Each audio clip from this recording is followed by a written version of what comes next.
Assalamualaikum warahmatullahi wabarakatuh. Saya Ananda Siti 2538. Di sini kami akan presentasikan proyek kami dengan tema Mockup Kosakota, Kosa Nyaman dalam Kota, mata kuliah interaksi manusia komputer.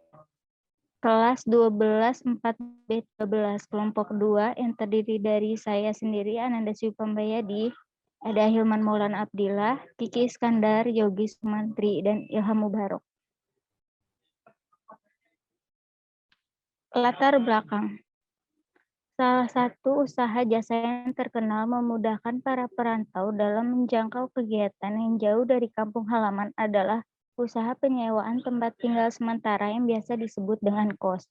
Banyak pemilik modal yang menanamkan modalnya dalam bisnis ini karena kos merupakan bisnis yang potensial dan tidak terikat oleh waktu, sehingga sampai kapanpun bisnis ini akan berjalan dan dibutuhkan bagi para perantau dari luar kota. Dengan meningkatnya jumlah pendatang untuk melanjutkan studi ke jenjang yang lebih tinggi dan meningkatnya para pekerja menjadi pemicu terjadi persaingan bagi usaha kos demi memenuhi kebutuhan konsumen yang terus meningkat. Sekarang banyak strategi pemasaran yang dilakukan dalam menjalankan bisnis seperti dipasangnya iklan di internet dan koran. Tidak hanya itu, saat ini banyak rumah kos yang mengiklankan tempatnya dengan berfokus pada bangunan mewah dan fasilitas yang diberikan. Ruang lingkup. Pada makalah ini kami melakukan desain mockup sesuai tema yang kami angkat. Dari mockup tersebut akan dilakukan evaluasi langsung dari user melalui kuesioner. Untuk user akan mengisi kuesioner tersebut adalah rekan mahasiswa. Hasil dari kuesioner tersebut akan kami pertimbangkan apakah bisa ditambahkan ke dalam mockup kami. Apabila saran tersebut bisa diaplikasikan ke mockup yang kami buat, maka kami akan melakukan perubahan terhadap desain ke mockup kami. Selain itu, kuesioner ini juga bertujuan untuk mengetahui apakah desain mockup yang kami buat mudah digunakan oleh user serta memastikan apakah informasi yang kami cantumkan tersampaikan kepada user. Tampilan halaman mockup. Berikut tampilan awal kosakata. Tampilan resmi kos online akan muncul tampilan awal. Di dalam tampilan mockup ini terdapat moto dari kos online yang kita buat dan terdapat menu bar dan menu login. Selanjutnya ada halaman login kosakota. Tampilan login ini terdapat pilihan login melalui Google, Facebook, dan email ataupun nomor telepon. Tampilan halaman mockup. Selanjutnya ada tampilan beranda kosakota. Di dalam tampilan beranda ini terdapat form untuk pencarian lokasi kos, promo-promo kos, dan harga-harga eksekutif. Selanjutnya ada tampilan cari kos online. Selanjutnya pada tampilan ini di dalamnya terdapat pilihan kos dan sudah tertera ranting dan harga dari kos tersebut. Kos-kos yang sudah tertera di dalam kosakota adalah kos yang bekerja sama dengan website kami.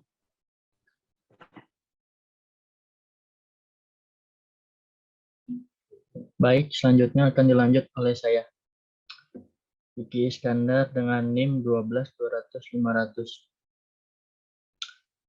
Selanjutnya ada tampilan menu pesan kos online. Tampilan pesan kos ini terdapat gambar-gambar dari kos yang ingin dipesan. Di halaman ini terdapat keterangan fasilitas, peraturan kos, kamar yang masih tersedia, dan form ajukan sewa. Selanjutnya ada tampilan booking kos. From booking disarankan untuk para penyewa untuk menentukan tanggal booking. Di situ juga sudah tertera peringatan harus mengisi tanggal dengan benar. Selanjutnya ada tampilan form pilihan pembayaran kos online. Pemilihan pembayaran kos online terdapat 3 pilihan, bisa per bulan, per 3 bulan, atau per tahun dengan pembayaran berbeda-beda. Terus tertera juga kamar tersedia, terdapat jumlahnya, terdapat 3 kamar yang tersedia atau seberapa, sesuai dengan keadaan dan kondisi saat itu. Terus di situ juga ada pertanyaan mau ngekos berapa lama, bisa ditambah dengan 1 bulan, 2 bulan, 3 bulan, 6 bulan, dan seterusnya. Dan selanjutnya ada form untuk bayar. Tampilan pembayaran kos online. Form pembayaran ini berisi keterangan bayar kos per berapa bulan, sewa kos selama berapa bulan, dan terdapat pilihan metode pembayaran via transfer bank, GoPay, Dana, dan Indomaret.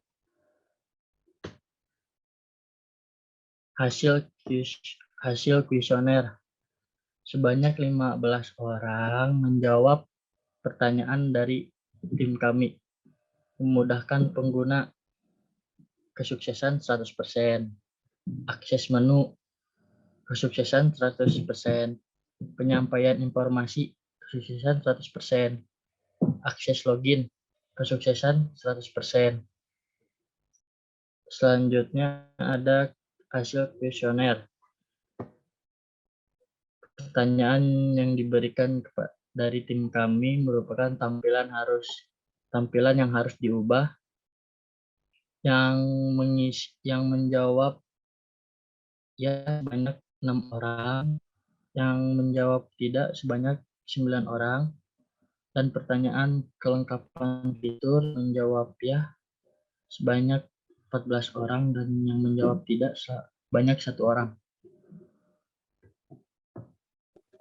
Oke, selanjutnya akan dilanjutkan oleh saya dengan Maulana Abdillah dengan NIM 12200-530.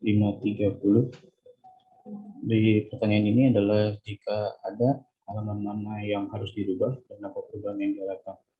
Kemudian responden menjawab bahwa halaman beranda yang harus diubah, yaitu menjadi lebih menarik lagi dan juga mungkin lebih simpel agar mudah untuk diakses. Selain itu, untuk kelengkapan fitur, kami juga menanyakan apabila tidak lengkap, fitur apa yang harus ditambahkan pada aplikasi atau web tersebut. Dari 8 jawaban, ada 2 yang menyarankan untuk merubah atau menambahkan fitur. Yang pertama yaitu fitur gambar pada pemesanannya agar mereka bisa melihat lebih jelas bagaimana gambaran kos yang ada, dan juga fitur review kosan. Berikut adalah perubahan tampilan beranda setelah responden mengisi kuesioner. Dapat dilihat bagaimana yang tadinya tidak ada gambar menjadi ada gambar, dan juga backgroundnya sedikit kami ubah agar menjadi lebih menarik lagi. Dan ini juga perubahan tampilan cari kos yang dimana responden menginginkan untuk adanya gambar sehingga mereka mendapatkan gambaran bagaimana keadaan sebenarnya dari kosan yang mereka cari. Assalamualaikum warahmatullahi wabarakatuh. Baik, nama saya Yogi Sumantri dengan NIM 12200-512. Baik, di sini saya akan menjelaskan perubahan tampilan pesan kos setelah responden mengisi kuesioner. Baik, di sini ada tampilan halaman pesan kos yang telah diubah menjadi seperti ini, tampilan yang di kanan. Terlihat ada banyak gambarnya sudah diubah. Dan di sini ada penambahan fitur tampilan review setelah responden mengisi kuesioner. Di sini ada tampilan halaman review kos yang terlihat di sini. Baik, di sini penjelasan hasil pengujian berdasarkan kuesioner. Hal yang pertama, mockup yang kami buat sudah cukup mudah digunakan. Dan kedua, informasi yang kami sampaikan juga dapat diterima dengan baik, namun ada responden yang menginginkan sedikit perubahan pada halaman beranda agar lebih menarik. Oleh karena itu, kami pun merubah sedikit desain pada halaman beranda, serta menambahkan gambar pada semua bagian mockup agar mockup menjadi lebih menarik. Tiga, untuk fitur yang ada, responden menilai fitur mockup yang kami buat sudah cukup lengkap, namun ada responden yang menyarankan fitur review cost. Dari usul inilah kami menambahkan satu halaman lagi, yaitu halaman review cost. Karena ini akan memudahkan para calon penyewa mengetahui keadaan dari kos yang akan disewanya. Nah, kesimpulannya adalah mockup adalah contoh atau model awal yang dibangun untuk menguji sebuah konsep atau proses atau aksi sebagai sesuatu yang dapat dipelajari. Pengertian mockup tidak selalu harus berukuran sama dengan yang akan dibuat. Tujuan pembuatan mockup adalah untuk perbaikan atau penyempurnaan rancangan pada penyusunan konsep pemesanan kos online. Konsep yang telah kami diperlihatkan terlebih dahulu kepada calon user, misalnya dengan diadakannya kuesioner. Dengan begitu kami dapat mengetahui apa saja yang sebenarnya diperlukan oleh user. Baik, terima kasih. Ini sekian dari kelompok kami. Wassalamualaikum warahmatullahi wabarakatuh.